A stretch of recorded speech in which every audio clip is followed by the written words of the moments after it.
আসসালামু আলাইকুম। আমার মেয়ে রান্না করেছে। এখানে রান্না করার জিনিসপত্র দিয়ে রয়েছে।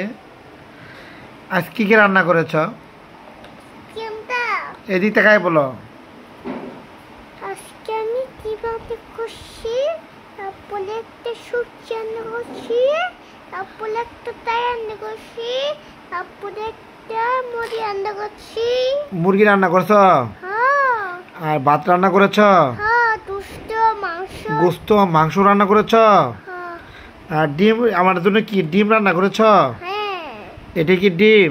এটা তিন কচু পাতা। ও কচু পাতা ডিম দিয়ে রান্না করে আমাকে দিচ্ছ? হ্যাঁ। সুন্দর খাবার তো, আমি কখনো খাইনি তো।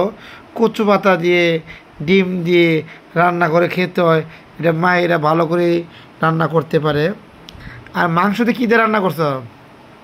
Chilli fish. হ্যাঁ, চিলি ফিশ। Chilli fish. হ্যাঁ। ও আচ্ছা আচ্ছা আচ্ছা। তো যাক, কয়জনের জন্য রান্না করেছেন? তিনজন। 3 জন। কে কে খাবে? বাবা খাবে, হ্যাঁ। মাইদা খাবে, ফ্রেন্ড খাবে। ও, এই 3 জন খাবো তাই না? হ্যাঁ। মাশাআল্লাহ, সুন্দর। আজকে রান্নাটা হচ্ছে অনেক সুন্দর একটি রান্না, আমরা একটু পরে খাবো তাই না? যারা যারা রান্না খেতে চান তাহলে দ্রুত গতিতে মায়েরা কাছে এসে বলুন, রান্না হবে।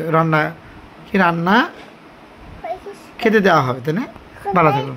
ও এটাই।